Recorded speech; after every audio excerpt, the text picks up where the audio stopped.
What I'm about to tell you will make you question everything you think you know about missing persons cases. Two young scouts vanished without a trace in 1991. 19 years later, their discovery would reveal something so disturbing that investigators still can't explain how it happened.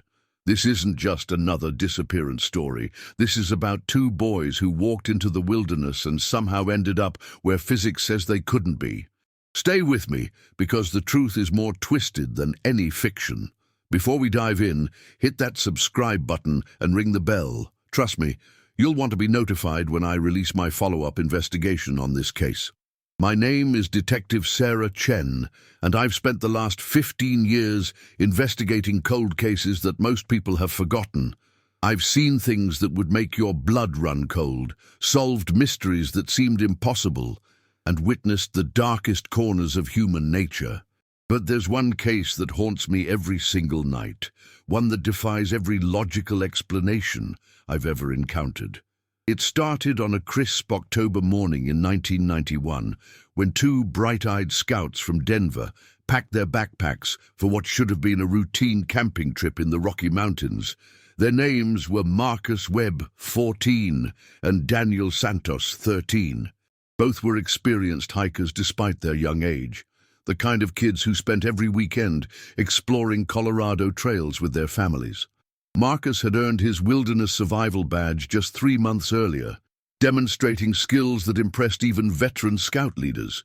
He could build a fire in wet conditions, identify edible plants, and navigate using only a compass and map. Daniel could read topographical maps better than most adults, understanding elevation changes and terrain features with an intuitive grasp that amazed his teachers. These weren't city kids playing at being outdoorsmen.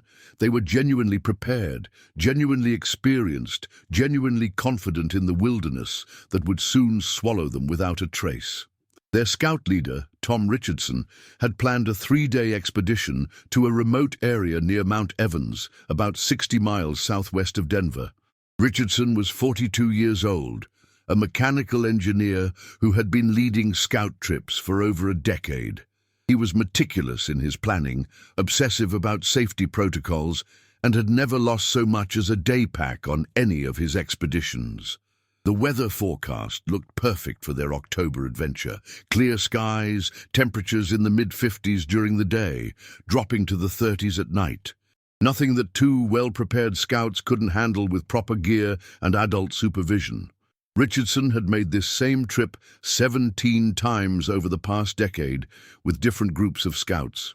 He knew every trail marker, every camping spot, every potential hazard along the route. He had detailed topographical maps marked with GPS coordinates, emergency cache locations, and alternate routes in case of unexpected weather. The boys' parents felt completely confident sending their sons on this adventure. Marcus's mother, Linda Webb, had met Richardson multiple times during scout meetings and was impressed by his attention to detail and obvious experience. She even joked as she packed her son's lunch that she was more worried about him eating too much trail mix than anything else. Daniel's father, Carlos Santos, was initially more hesitant about the trip.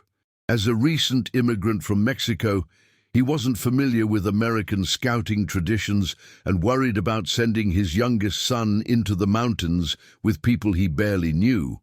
But after spending an evening with Richardson, reviewing maps and discussing safety procedures, Carlos felt reassured. Richardson showed him the satellite phone he always carried, the detailed emergency plan he filed with park rangers, and the GPS tracker that would allow authorities to locate them if anything went wrong. Carlos made sure his son had fresh batteries in his flashlight and reminded him to stick close to Richardson at all times. These weren't reckless kids or negligent adults. This was supposed to be a textbook camping trip, the kind of wholesome outdoor adventure that scouting was built around.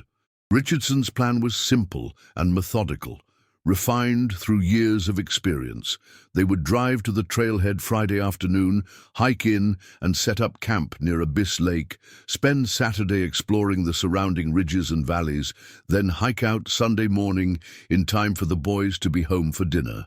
The trail was well marked, moderately challenging but not dangerous, rated as suitable for intermediate hikers with proper preparation. Richardson had brought a satellite phone for emergencies, though he'd never needed to use it in 11 years of leading trips. The boys had been training for months, doing practice hikes around local parks, learning to tie knots and set up camp, studying wildlife identification cards and topographical map reading. They were as ready as any 13- and 14-year-old could be for a wilderness adventure. Marcus had even written a detailed itinerary in his journal, complete with hand-drawn sketches of the wildlife he hoped to see and photograph. Daniel had borrowed his father's expensive camera, a Canon AE-1 that Carlos had bought years earlier for his own photography hobby, promising to take photographs for his school nature project. The morning of their departure, both boys woke up before their alarm clocks, too excited to sleep. Marcus had packed and repacked his backpack 3 times, making sure every item was perfectly organized and easily accessible. His mother had sewn name tags into all his clothing and written the family's contact information inside his hiking boots. Daniel had tested his camera's light meter repeatedly, loaded 2 rolls of film, and carefully wrapped everything in plastic bags to protect it from moisture. Both boys had studied weather reports, reviewed topographical maps, and discussed their planned route with their parents over breakfast. As they drove up the winding mountain road that Friday afternoon, Richardson noticed how excited the boys were. They pressed their faces against the windows of his Toyota 4Runner, pointing out elk in distant meadows and commenting enthusiastically on how the aspens were turning brilliant gold against the deep green of the evergreen forests. Marcus had brought a field guide to Rocky Mountain birds, and he called out identifications as they drove higher into the mountains.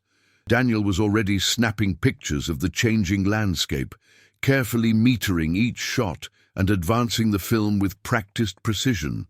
Richardson felt that familiar satisfaction that came with introducing young people to the wilderness, watching their faces light up as they encountered natural beauty that couldn't be experienced in the city. He'd been doing this for 12 years, had watched dozens of kids fall in love with nature on these trips. Some of them still sent him Christmas cards years later, thanking him for sparking their passion for the outdoors. Several had gone on to study environmental science or forestry in college, crediting their scout trips as the inspiration for their career choices. They reached the trailhead at exactly 3:30 in the afternoon. Richardson checked his watch and made a note in his detailed log, documenting their arrival time, weather conditions, and the boys' physical condition. Everything was proceeding exactly according to schedule. The boys shouldered their packs, tested their hiking poles, and checked their water bottles one final time. Richardson took a photograph of them standing beside the wooden trail marker, their faces bright with anticipation and excitement. Marcus was wearing his lucky red baseball cap, the one he'd worn on every camping trip since he was 10 years old. Daniel had tied a blue bandana around his neck, copying a technique he'd seen in an old Western movie. The parking area was empty except for one other vehicle, a Honda Accord belonging to the Morrison family who had hiked in earlier that day. Richardson noted the license plate number in his log, as he always did, creating a record of everyone in the area. The trailhead register showed only 3 other groups had signed in during the past week, all-day hikers who had returned safely according to their log entries. Richardson added his own entry, carefully writing their names, planned route, and expected return time in clear block letters. The first mile of the trail was steep but manageable, winding through dense aspen groves that created a golden canopy overhead. Richardson set a steady pace, stopping every 20 minutes to let the boys catch their breath, drink water, and take photographs. The autumn air was crisp and clean, filled with the scent of pine needles and the earthy smell of decomposing leaves. Marcus pointed out animal tracks in the muddy sections of trail, identifying deer, elk, and what might have been a black bear print from several days earlier. About 2 miles in, they encountered another hiking group heading back down the mountain, a family with two teenage daughters who had spent the day at Abyss Lake. The father, a man named Jeff Morrison, later told investigators that the boys seemed happy, well-prepared, and excited about their upcoming adventure. He remembered Marcus asking detailed questions about the lake, wanting to know if they might see any beavers or if the water was clear enough for good underwater photographs. Daniel showed Morrison his camera and explained his ambitious school project about alpine ecosystems. Morrison's lasting impression was of two responsible kids with an experienced adult supervisor, exactly the kind of well-organized group you'd hope to encounter in the wilderness. He noted that all three were wearing appropriate gear, carried plenty of water, and seemed to know exactly where they were going. Richardson asked Morrison about trail conditions ahead, learning that a small stream crossing about a mile further up had been washed out by recent rains, but was easily passable with a little care. By 5:15, they had reached their designated camping area near Abyss Lake. Richardson had used this spot many times before, attracted by its perfect combination of level ground, wind protection, and easy access to fresh water. It was a small clearing surrounded by tall pines and aspen trees, with a fire ring built by previous campers and a natural windbreak of large granite boulders. The lake itself was about 200 yards away, accessible by a well-worn path that led down to a rocky shoreline, perfect for filtering water and washing dishes. The boys immediately began setting up their tent, working together with the efficiency of kids who had practiced this routine many times in their backyard. Richardson watched approvingly as they selected the best spot, cleared away rocks and sticks, and expertly assembled their two-person dome tent. He pitched his own tent 20 feet away, close enough to supervise and provide help if needed, but far enough to give them some independence and privacy. The positioning also allowed him to maintain sight lines to both the main trail and the path down to the lake. As the boys inflated their sleeping pads and organized their gear inside the tent, Richardson started a small campfire using the existing fire ring.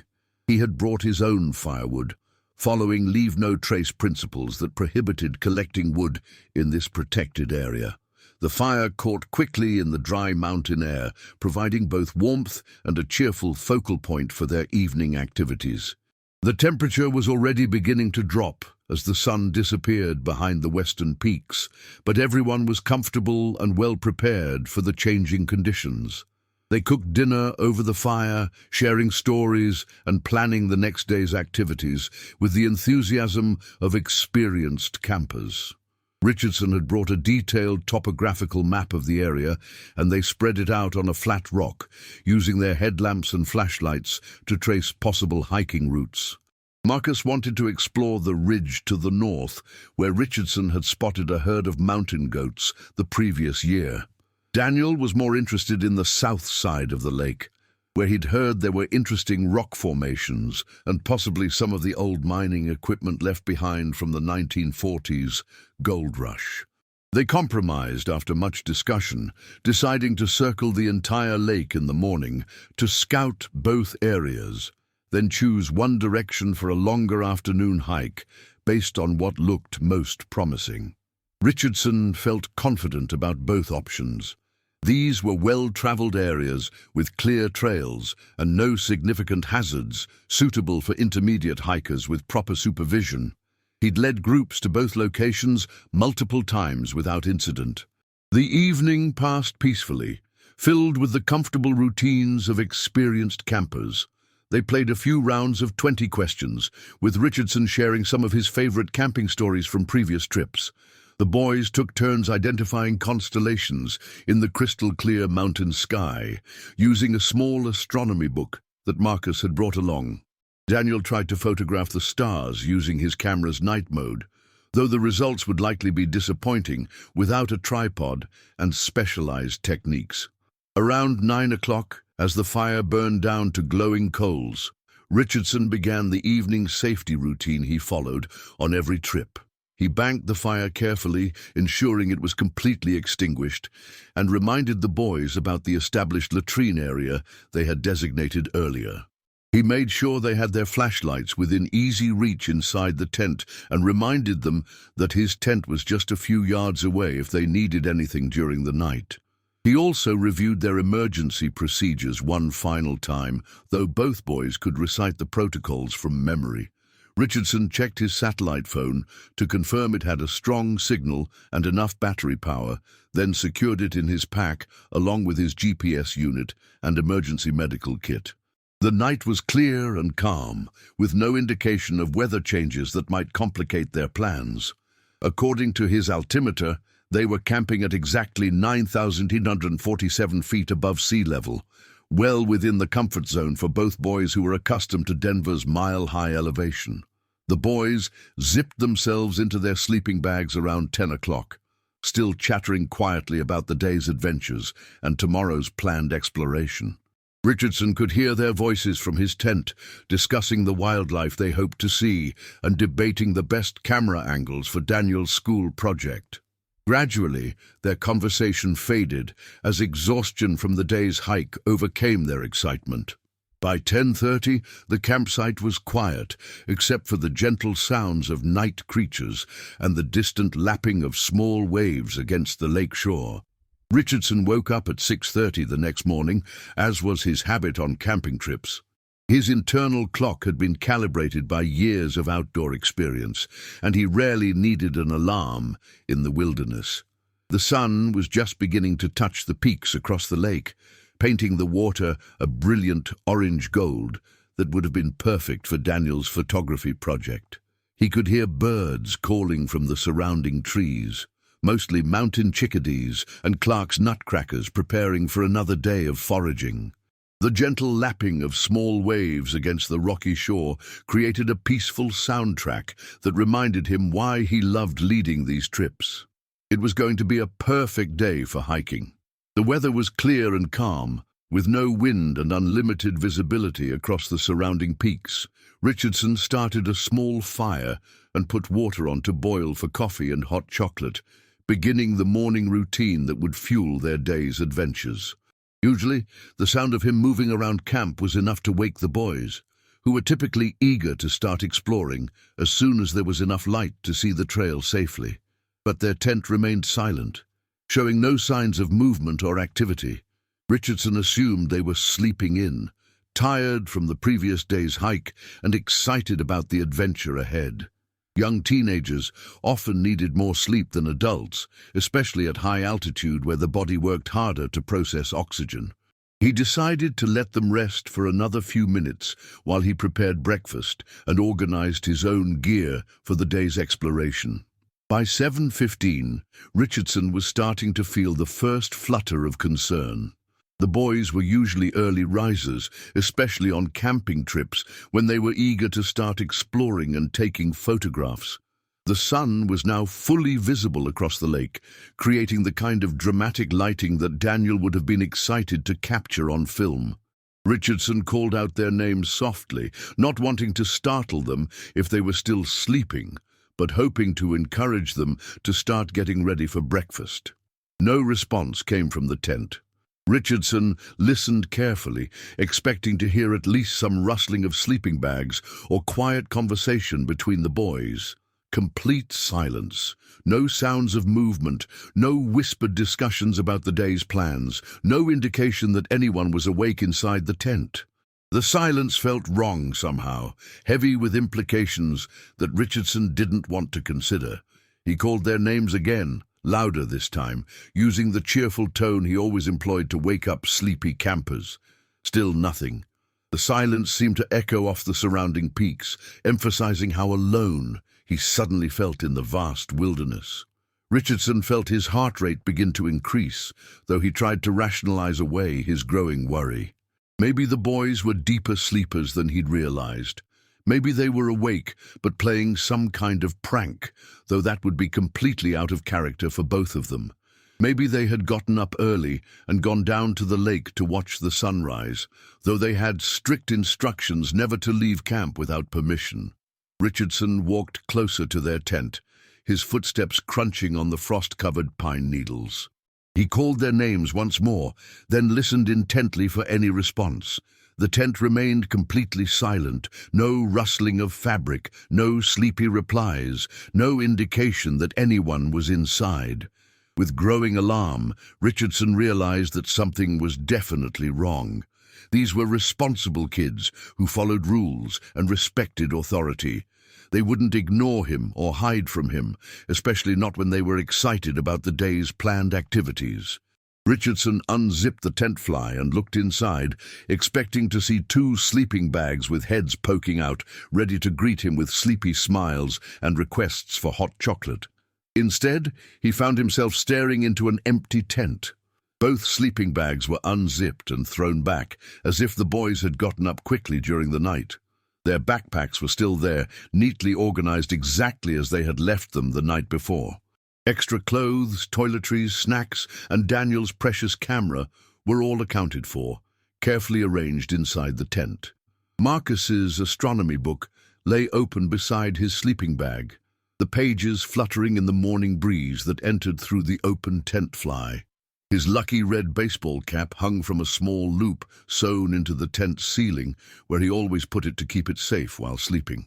Daniel's blue bandana was draped over his backpack, and his camera bag was zipped closed with his extra film carefully protected inside. Their hiking boots were missing, but their sneakers remained lined up neatly beside their packs, exactly where they had placed them before going to sleep. Richardson's heart began to race as the implications became clear. The boys had gotten dressed and left the tent during the night, but they had left behind everything except their boots. No backpacks, no water bottles, no jackets, no emergency supplies. They wouldn't have gone hiking this early without telling him, and they certainly wouldn't have left their essential gear behind. Richardson quickly searched the immediate area around camp, calling their names and looking for any sign of where they might have gone. He checked the fire ring, thinking they might have tried to restart the fire for warmth, but the ashes were cold and undisturbed. He examined the ground around their tent, looking for footprints or other signs of their departure, but the forest floor was covered with pine needles and rocky patches that showed no clear tracks. The latrine area was empty, with no indication that anyone had been there recently. Richardson checked the path down to the lake, thinking the boys might have gone to get water or watch the sunrise, but the shoreline was empty and showed no fresh disturbances. He circled the entire lake, shouting their names, until his voice echoed off the surrounding cliffs and bounced back to him across the water. The only response was the lonely call of a loon somewhere across the lake, and the gradual fading of his own echoes. By 8 o'clock, Richardson knew he was facing every scout leader's worst nightmare. 2 children had vanished without a trace in the middle of the Colorado wilderness, leaving behind all their gear and supplies. There was no rational explanation for their disappearance, no obvious trail to follow, no indication of what might have motivated them to leave their tent in the middle of the night. Richardson tried to remain calm and think logically, but panic was beginning to set in as he realized the magnitude of the situation. He returned to his tent and retrieved his satellite phone, his hands shaking as he dialed the emergency number. The connection was clear at this altitude, and within minutes he was speaking to a dispatcher at the Jefferson County Sheriff's Office, explaining the situation and requesting immediate assistance. The dispatcher took down all the relevant information, including their exact GPS coordinates, the boys' descriptions, and the timeline of their disappearance. Within 3 hours, the first search and rescue team arrived at the lake via helicopter, landing in a nearby meadow and hiking the short distance to Richardson's campsite. The coordinator, a veteran named Mike Patterson, who had been leading mountain rescues for over 20 years, immediately established a command post and began organizing search parties. Rangers arrived with tracking dogs specially trained for wilderness searches, helicopter crews prepared for aerial reconnaissance, and volunteers from local mountain rescue groups dropped everything to join the effort. The boys' parents drove up from Denver as soon as they received the call, their faces tight with fear and desperate hope. Linda Webb clutched Marcus's school photograph, while Carlos Santos paced back and forth, asking the same questions over and over again. How could two experienced boys simply vanish? Where could they have gone without their gear? Why would they leave their tent in the middle of the night? Richardson tried to answer their questions, but he had no explanations to offer. The initial search focused on the immediate area around Abyss Lake, with teams spreading out in ever-widening circles from the campsite. The tracking dogs were brought to the boys' tent, where they picked up the scent and began following a trail that led away from the campsite toward the North Ridge, the same area Marcus had wanted to explore the day before. For a brief moment, everyone felt hopeful that the boys had simply gotten lost during an unauthorized early morning hike. But after about half a mile, the trail simply vanished. The dogs circled in confusion, whining and sniffing the air, but unable to find any continuation of the scent. It was as if Marcus Webb and Daniel Santos had simply disappeared into thin air at that exact spot, leaving no trace of their passage beyond that point. The search teams combed every inch of the surrounding terrain, rappelling down cliffs, searching caves and overhangs, checking every possible hiding place or accident site where two young hikers might have gotten into trouble. They found nothing. No clothing, no equipment, no signs of struggle, no indication of what might have happened to two healthy, experienced scouts who had simply walked away from their campsite during the night. The search expanded rapidly over the next few days, with helicopters equipped with thermal imaging cameras flying grid patterns over hundreds of square miles of wilderness. Ground teams pushed deeper into the backcountry, following every trail and checking every remote cabin or shelter where the boys might have sought refuge. Local media picked up the story, and hundreds of volunteers arrived to help with the search effort. The boys' photographs appeared on television news broadcasts and missing person flyers posted throughout the Denver metropolitan area. Everyone in Colorado seemed to know about Marcus Webb and Daniel Santos, the two scouts who had vanished in the Rocky Mountains. But despite the massive effort, involving more than 300 searchers over 10 days, no trace of the boys was ever found. As the search entered its second week, investigators began exploring other possibilities beyond a simple hiking accident. Could the boys have been kidnapped? There were no other campers reported in the area that night, and the remote location made an abduction seem unlikely. Could they have fallen into the lake and drowned? Divers with specialized equipment searched every inch of Abyss Lake's bottom, but the water was clear and relatively shallow, with no underwater caves or hidden crevices where bodies might be trapped. Could they have been attacked by wildlife? Mountain lions and black bears were present in the area, but there was no evidence of predator activity around the campsite. No blood, no torn clothing, no signs of struggle, no drag marks or other indications that animals had been involved in their disappearance. Every theory seemed to lead to a dead end, leaving investigators and family members with more questions than answers. The psychological toll on the families was devastating. Linda Webb refused to leave the search area for the first 2 weeks, sleeping in her car in the parking lot and spending every daylight hour walking the trails, calling her son's name until her voice was hoarse. Carlos Santos hired a private investigator and even consulted a psychic, desperate for any lead that might explain what happened to Daniel. Tom Richardson was racked with guilt, replaying every decision he'd made during the trip, wondering if there was something he could have done differently to prevent this tragedy. The local community rallied around the families, providing meals, organizing fundraisers, and keeping the search effort alive long after the official operation was scaled back. Churches held prayer vigils, schools organized letter-writing campaigns, and local businesses donated money and supplies to support the ongoing search. But as weeks turned into months, hope began to fade that Marcus and Daniel would ever be found alive. Over the following months, there were occasional reported sightings of the boys in various locations around Colorado and neighboring states. Each report triggered a flurry of activity, with investigators checking security camera footage, interviewing witnesses, and following up on every possible lead. A teenager matching Marcus's description was spotted at a bus station in Grand Junction. Two boys fitting their general appearance were seen hitchhiking near the Utah border. A convenience store clerk in Wyoming thought she recognized Daniel from his photograph. None of these sightings ever panned out. Upon closer investigation, the alleged sightings turned out to be cases of mistaken identity, wishful thinking, or well-meaning but inaccurate witness reports.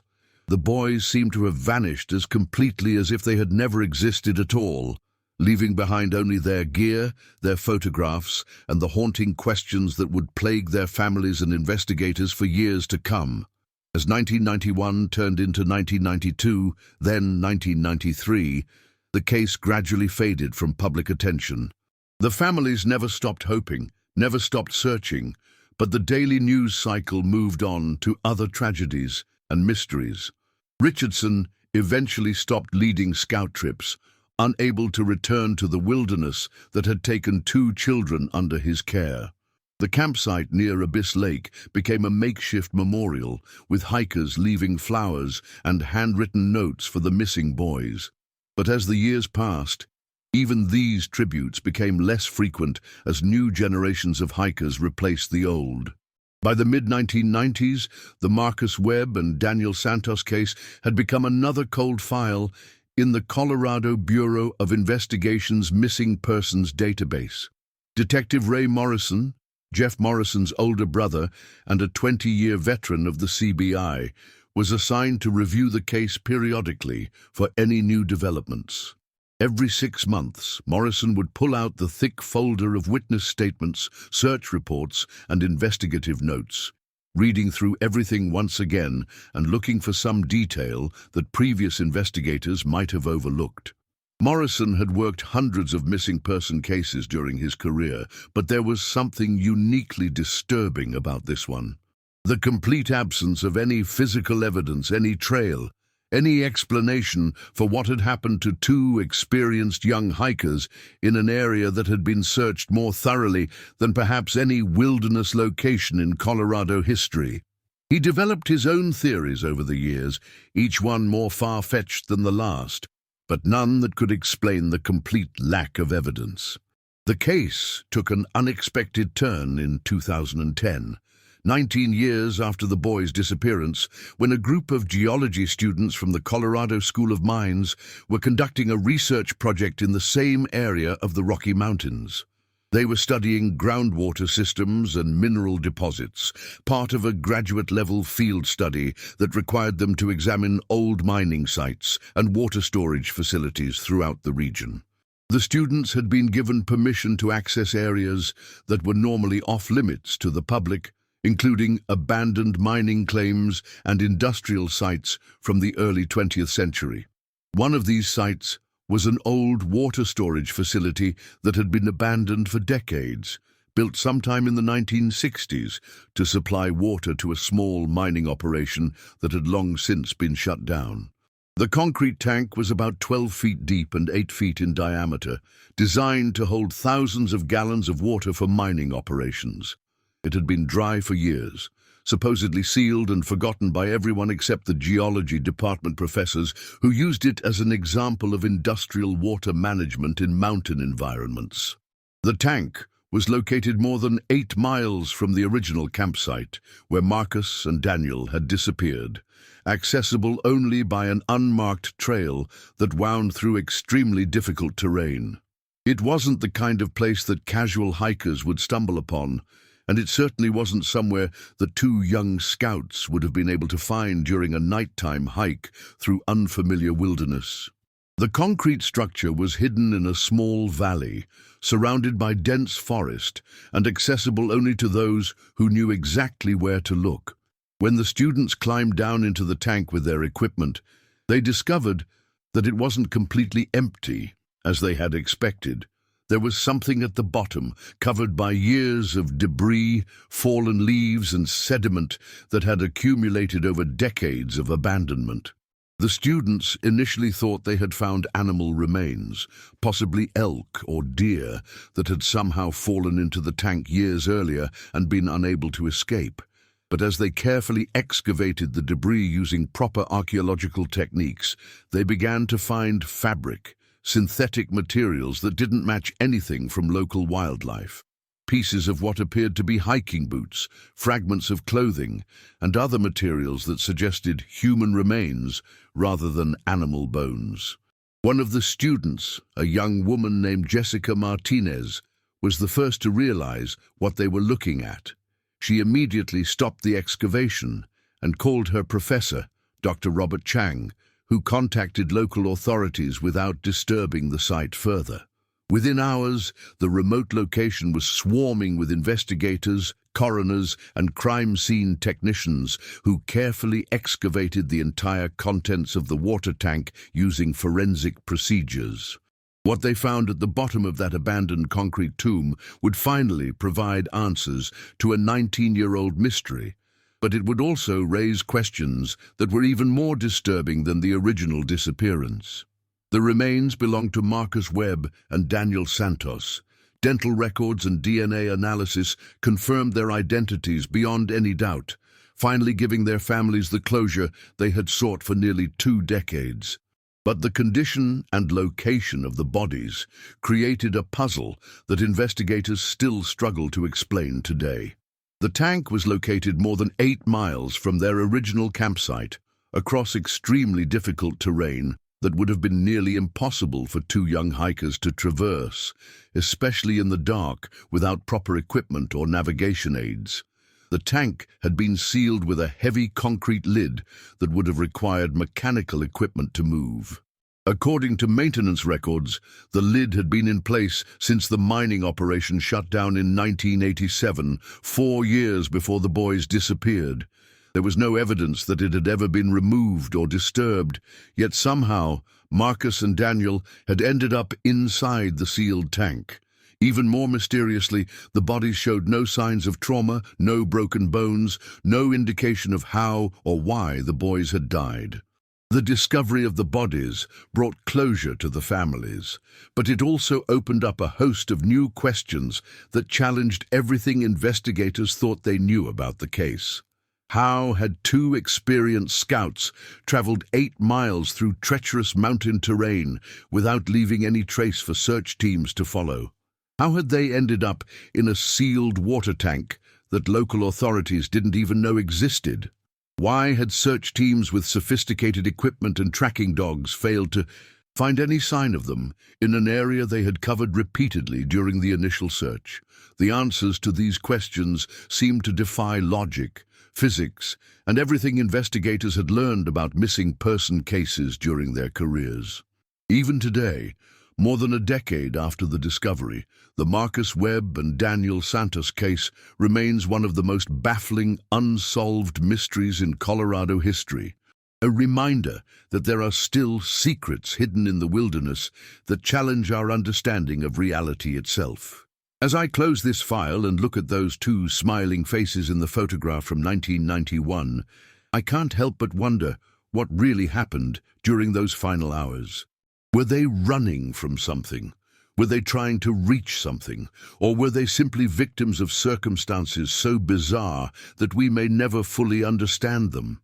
The official cause of death was listed as exposure and hypothermia, but that clinical explanation doesn't begin to address the deeper mystery of how they came to be in that tank, why they left their campsite in the middle of the night, or what drove them to make a journey that should have been impossible for 2 children to complete.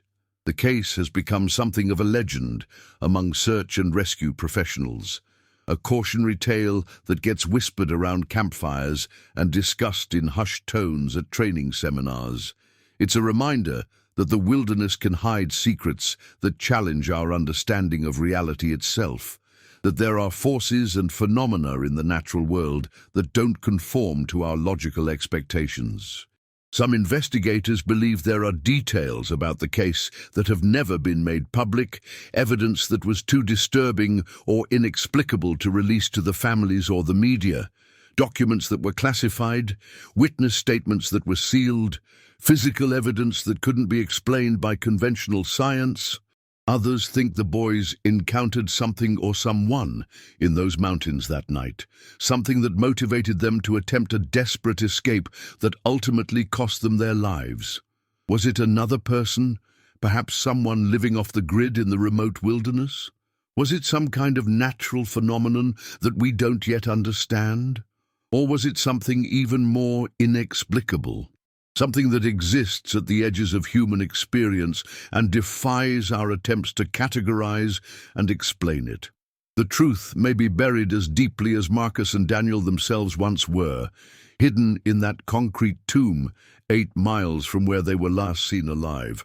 But the questions their case raises extend far beyond the specifics of what happened to 2 young scouts in 1991. They challenge our assumptions about the nature of reality, about the limits of human knowledge, about the mysteries that still exist in our supposedly well-mapped and thoroughly explored world. In the years since the discovery of their remains, other investigators have returned to the area around Mount Evans, drawn by the same questions that have haunted me for over a decade. Some have found strange anomalies in electromagnetic readings, unexplained variations in magnetic field strength that seem to center around the location where the boys' scent trail vanished. Others have reported equipment malfunctions, GPS devices that give impossible readings, compass needles that spin wildly without any apparent cause. Local residents who have lived in the area for generations speak in whispers about strange lights in the sky, unexplained sounds that echo through the valleys on certain nights, and the feeling that something unseen is watching from the shadows of the forest. These might be dismissed as folklore and superstition, but when viewed in the context of Marcus and Daniel's inexplicable disappearance and equally inexplicable reappearance, they take on a more sinister significance. The mining company that built the water tank where the boys were found has no records of how they might have gained access to the sealed facility. Company representatives insist that the concrete lid had not been disturbed since the operation shut down in 1987, yet forensic analysis of the boys' remains suggests they died sometime in October 1991, exactly when they disappeared from their campsite. The timeline doesn't make sense, the location doesn't make sense, and the physical evidence seems to contradict itself at every turn. Dr. Patricia Hoffman, a forensic anthropologist who examined the remains, noted several anomalies that she couldn't explain in her official report. The condition of the bones suggested that the boys had been in the tank for exactly 19 years, but certain chemical markers indicated exposure to elements that shouldn't have been present in a sealed concrete environment. Mineral deposits on the remains matched geological formations from an area more than 50 miles away, yet there was no evidence that the bodies had ever been moved from their original location. Even more puzzling were the personal effects found with the remains. Marcus's lucky red baseball cap was perfectly preserved, showing no signs of decomposition, despite being exposed to the elements for nearly 2 decades. Daniel's blue bandana had somehow acquired stains that matched no known substance in the local environment. Both boys were wearing their hiking boots, exactly as Richardson had noted on the morning he discovered their absence. But the boots showed wear patterns consistent with a journey of hundreds of miles rather than the 8 miles between their campsite and the water tank. The psychological impact of the case has extended far beyond the immediate families and investigators. Scout troops across Colorado and the entire Rocky Mountain region have modified their safety protocols, implementing new rules about night supervision, emergency communications, and wilderness area selection. Parents who once eagerly signed permission slips for camping trips now hesitate, remembering the story of 2 experienced boys who vanished without explanation from what should have been a routine adventure. Tom Richardson never led another scout trip after October 1991. He moved to a different state within 6 months of the boy's disappearance, unable to continue living in a community where everyone knew him as the man who had lost 2 children in the wilderness. He rarely speaks about the incident, and when contacted by investigators or journalists, he provides only brief, factual responses that offer no new insights into what might have happened during those crucial hours. Linda Webb and Carlos Santos both struggled with grief and guilt that consumed years of their lives. Linda became obsessed with conspiracy theories about government cover-ups and secret military experiments in the wilderness areas around Denver. She spent thousands of dollars hiring private investigators, psychics, and even self-proclaimed paranormal experts, desperate for any explanation that might make sense of her son's disappearance and death. Carlos withdrew from his family and community, unable to cope with the knowledge that he had sent his youngest son to his death by agreeing to a camping trip that seemed perfectly safe.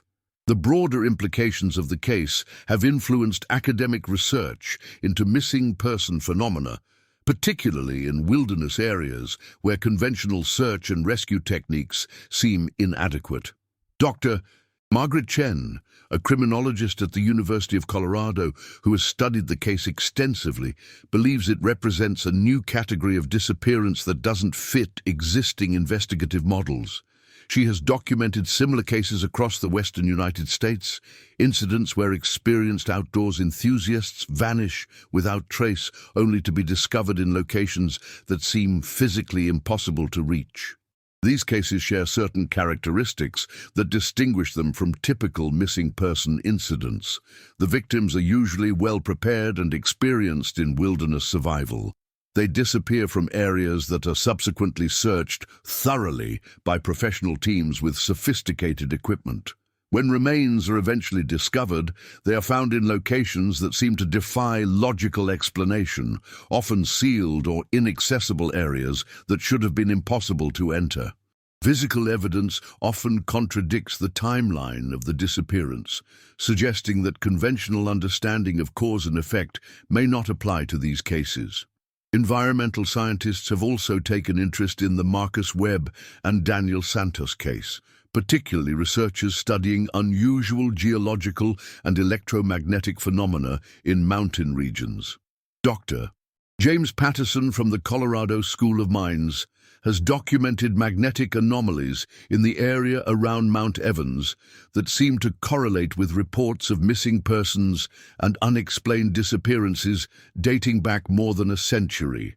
His research suggests that certain locations may be subject to natural forces that we don't yet understand, forces that could potentially affect human behavior, navigation equipment, and even the fundamental physical laws that govern movement through space and time. The water tank where the boys were found has become an unofficial pilgrimage site for people interested in unsolved mysteries and paranormal phenomena. Despite being located in a remote area that requires several hours of difficult hiking to reach, it receives a steady stream of visitors who leave flowers, photographs, and handwritten notes, expressing sympathy for the families and speculation about what might have happened. Local authorities have posted warning signs about the dangers of the terrain and the legal penalties for disturbing the site, but they continue to find evidence of unauthorized visitors on a regular basis. Photography enthusiasts and paranormal investigators have reported strange phenomena when attempting to document the tank and its surroundings. Digital cameras malfunction, producing images with unexplained light anomalies and distortions. Audio recording equipment picks up sounds that seem to have no source, voices speaking words in languages that no one can identify. Video cameras sometimes record footage that appears to show movement in areas where no living creatures should be present. These reports might be dismissed as the products of imagination and suggestion, but they have been documented by multiple independent sources over a period of several years. Even skeptical investigators who arrive at the site expecting to debunk supernatural claims often leave with questions they cannot answer and evidence they cannot explain. Whatever happened to Marcus Webb and Daniel Santos in October 1991, it has left a lasting mark on the landscape itself, a scar in reality that continues to manifest in ways that challenge our understanding of the natural world. The families of both boys have requested that their son's story not be sensationalized or exploited for entertainment purposes, but they have also expressed hope that continued attention to the case might eventually lead to answers. They want people to remember Marcus and Daniel as the bright, enthusiastic young men they were, not just as victims of an inexplicable tragedy. They want their story to serve as a reminder that the wilderness, despite all our technology and knowledge, still holds secrets that can humble and mystify even the most experienced investigators. What I do know is this. Two bright, capable young scouts walked into the Colorado wilderness in October 1991 and disappeared without a trace. They were well prepared, well supervised, and well trained in outdoor survival skills. They had every reason to expect a safe and enjoyable weekend adventure in familiar territory with an experienced adult leader. Instead, they became part of a mystery that has defied explanation for over 3 decades, a puzzle that challenges everything we think we know about the laws of physics, the reliability of evidence, and the nature of reality itself. 19 years later, their remains were discovered in a location that seemed to defy every law of probability and physics, sealed inside a concrete tomb that should have been impossible for them to enter.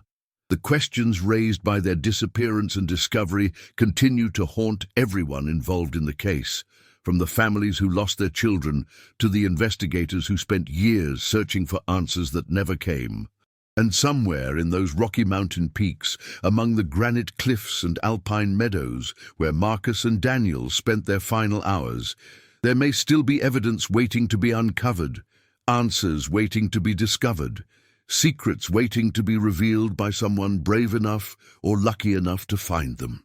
The truth about what happened to Marcus Webb and Daniel Santos may be more strange and unsettling than anything we can imagine. A reminder that we live in a world where the impossible can become reality, and where the boundaries between the known and unknown are far more permeable than we would like to believe. Their story continues to challenge our assumptions about the nature of existence itself, forcing us to confront the possibility that there are forces and phenomena in this universe that lie far beyond the reach of human understanding or control.